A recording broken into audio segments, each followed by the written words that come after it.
And welcome everyone to the grand finals of the Vanguard Championship Series by His Majesty's decree.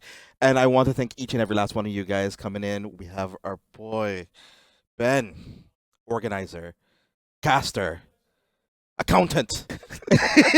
No, not accounting, but still. I mean, yeah, I'm the one who's been paying for everything, and Yeah, I need to get the money back. Big so boss man. It is, Exactly. Big boss man. And it we have has over... definitely been a journey, but we are at the final stretch. Oh, I can't wait. And we have Philip, been with us the whole day, actually fighting. Fighting his heart out. How do you feel? Do you still have enough in you to keep on going? Dude, when it's turned on, when the camera's looking, all the energy just comes out of nowhere. I don't know where it comes from, but the second the camera turns off, crash. Oh, Yep. okay. Anybody that knows Wall Mario Twitter meme, Yep, I've been there. knows exactly how that looks. Awesome. That's good. So we have our last final game. Yep. Not the most spectacular showing, but two spectacular players. So we'll Absolutely. run one by you. Cheyenne, tell us Yep. more about him. So, like I said, one of the Darkspear locals, Keta main. As you've seen on stream, his trigger skill is definitely up there in terms of player base. But again, he's only been playing for a year and a bit, but he's improved really quickly since I've met him. And yeah, I would not be surprised to see him go all the way. I think it would be a big boost to his confidence. And even if he just comes second here, I cannot wait to see what he does for Springfest and BCS coming up.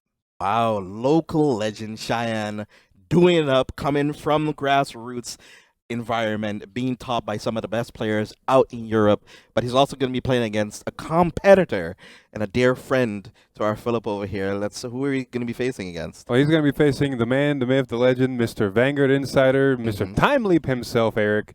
And Eric is honestly here to kind of reinstate his license of I know what I'm talking about. Hey, come in so far, just come in and say, I'm going to play this deck on a whim. I'm just going to have some fun today. And Literally that's picked how up it the usually deck this goes, morning. right? Yeah. But I got to give Eric 100% props. The man is very meticulous. He knows numbers. He understands how game flow goes. Yes. So he understands when he needs to guard, when he doesn't need to guard, what resources to use, what resources not to use. And the best thing I heard from him during Swiss was reasonings why not to use Youthberk's look at top 3, call something, put the bottom. Yeah. He doesn't have that access to some of the shufflers. He can't really shuffle his deck. Why would he gamble seeing something like 3 triggers, for example, and then putting them on the bottom knowing he doesn't have access to them? So he's very statistically based on what's my deck, what are the chances, what are the higher chances I'm going to get this, just probability all around. Wow. So thinking of every single thing here and keeping this in mind, we will be getting out into this game of the finals of the VGCS 2023, brought to you by Bushiroad Brotherhood and all our awesome affiliates at Stratford University and London Digital Institute. So, down to see how this is going to play out. And in a youth mirror, are you guys going to back me up that whoever goes first has the upper hand? I definitely think so. I think it's the fact that you get the Revel Dress with no drawbacks is insane. And the fact, I will also add that Cheyenne going second is an even bigger detriment because, as we know, he doesn't have Gust. He relies on Zest. Zest relies on Persona Ride. And the fact that you don't have to wait 2 grade 3 turns from your opponent before you can get into Persona Ride for Zest is really going to be a back foot pressure here. Wow, okay, so then now he's going to be thinking about what he wants to do here. He's going to no-guard this. Okay. Eric sees the Zest, now knows the plan around it. Start his turn up. He's going to draw. I think one of the big interactions in this matchup is especially Tempest versus Wayward Therapy Angel. Therapy is always one of the unsung heroes of the deck. The fact that it's just a 10k always, it can either swing for numbers on Persona Ride, it can boost for perfect numbers on the Vanguard column. It's just a really, really good card to have in general.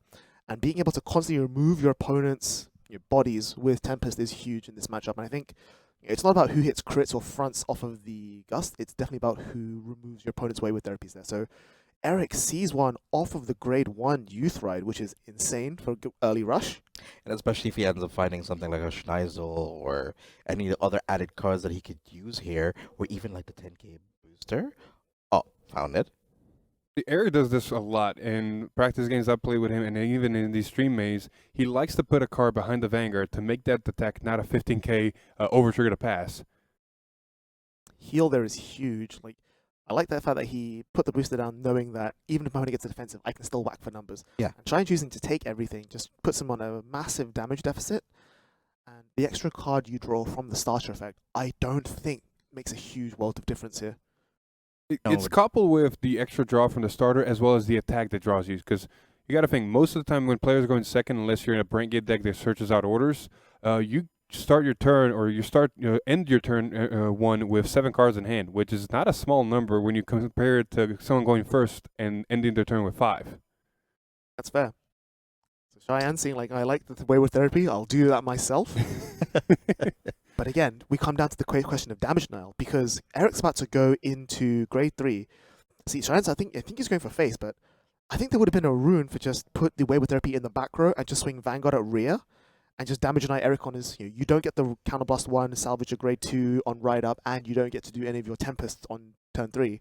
I think that would have been a line there, right? It's a double-edged sword, because you get the benefits you just mentioned 100%, but you're also leaving your opponent 0 damage.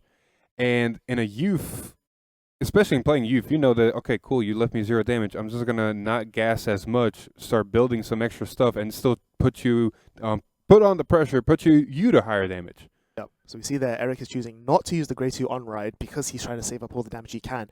Worth noting there that he's discarded a Persona ride to ride from deck. But he does happen to have another copy of a Persona right in hand. So I guess he's just like, okay, my hand is just full of grade 3s right now. I need to stop this. So I'm gonna be with this, okay with this right now. But I kind of would have preferred him taking back the grade 3, because even if you do have a lot of grade 3s in hand, you could commit one of them to the board as a rear guard. And if you potentially hit a OT, that also has extra drive checks as well. You give yourself way more options to deal with here. Yeah, for sure. Like, the fact that he's not made a board here, like, I don't know if the Counterblast 1 for Tempest is that great. Like, sure, it's +2 cards. Or- Never mind. Or just put him to 5. That also works. Or 4. Whatever. Yeah. All right, then. Shut up. We'll shut up. That was something else. Yeah, you don't have to be optimal. Some yellow cards, yourself, are sometimes more than enough. Yeah. He finds a grade 1 here to get rid of this Aquana. I'm going to be real upset. He doesn't. Okay, so he's not... He's blessed by the gods, but not fully favored. No, he's not. Wait until he drive checks. Hold up. Oh, Say that yep. after the drive check. Attack here. You have to guard. Come on.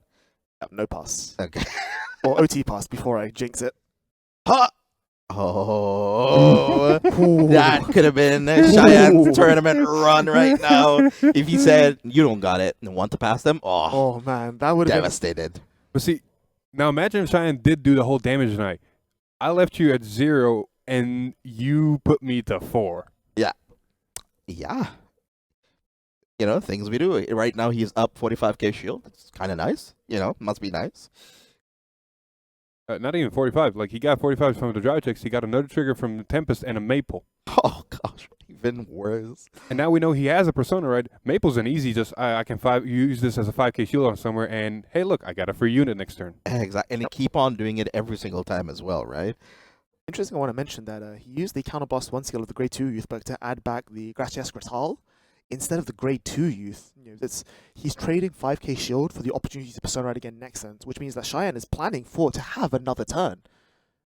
I think that's both brave but also greedy. Eric gets yet another. Oh my lord! Oh my lord! He completely stops. Oh, not completely anymore. Those rear guards are now 25k. They do hit. Yep. Okay. There. That is. Those are some cards. Triggers are plenty today. It seems like. Okay. At the end of the day, Vanguard is a luck-based game. Yeah. So, I mean, triggers in hand are good. You can guard with them. It's not the end of the world, but it's definitely not equalizing on damage here. not one bit. Unless a big heal coming in. Crit is Critical. pretty good. That is pretty big. Yeah. I think if I'm in Eric's shoes, I would overguard here just to stay low on damage, because you don't want to give Shine the ability to just equalize out of thin air. There's also only a 35 double crit. Eric just needs to use one of the crit triggers he drive checked to guard this easily. Yep. Yeah, and then he could eat the other one if he so chooses, or Yeah, not. he He doesn't need to, Schneisel. though. He really doesn't need to. He doesn't. But he can guard with Maple. He can guard with Maple here, no? No, because it's 10k shield. Because No, No, it's just 25. it is just 25. Yeah. Right. So yeah, he does guard with the maple. I would have liked him to take a second damage so that he can just be like, all right, I'm super far ahead. Here's 2 Schneisels. Goodbye. True. But Schneisel, Tempest, or Schneisel Gust. Yeah, you're right. Yeah. I haven't seen Eric play a Schneisel the last time he was on stream. all right then. Mana comes down. We know that he definitely has a gust because he drove check it. Gonna call here another one. It's an 18k attacker. It's not the worst. It's No, it's 20k 20. actually. 20. Yeah, you're right. That's how the persona right. Oh, yeah, definitely. See a Like, Kybra in the hand? Which I don't think he does have a gust. It looks like he has yet another persona right. what he can honestly do right now is, if he does have Kyber, use Youth's ability first, see if he can get a Tempest or something, and then use Kyber to shuffle the deck. Although it looks like he's just going to go straight for the Kybra and just add a Youth off the Kybra. Okay, well, Nope, he's not. He's not even using Kybra. I'm telling you, man, this man is completely different than your average player. He's got some sort of tactics numbers in his head that I never even thought of. this to the pass. First check, Doesn't break. Inoculate, and a Finds Gust. the gust anyway. Okay then. You know what? What do we know, man? It's it's calculated. All calculated. Exactly. Like, what do we know, right?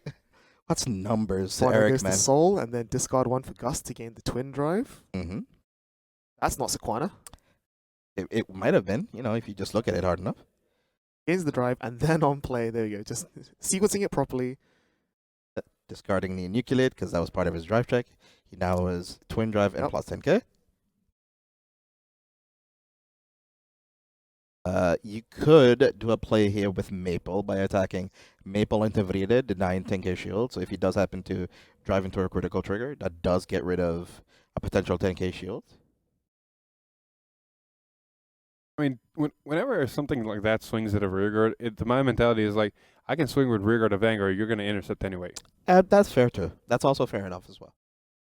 In my mind, I'm like, what if he no guards this and he gets a defensive trigger? You know what I mean? Shine had a trigger count, and I think going through Shine's mind right now is that he's already hit so many triggers. What's the chance? Is this No two to way. pass? It Did is. Did he just two to pass? Yeah, On he twin did. drive, yep. Yep. Critical. Everything. Oh, no. Everything. Against, He's gonna do it to him. Two to He's pass. my lord! Oh no! No, two to way. pass against Derek. That's it. All right then. Just that easy. Crit game. Wow! In a display of power unfounded, Eric said, "Bro, guard or die." Opponent said, "Please stop." Eric said, "No." 1, 2, 3, 4. He hit 5 crits that game. Yep. That was a big F it we ball energy. Yes.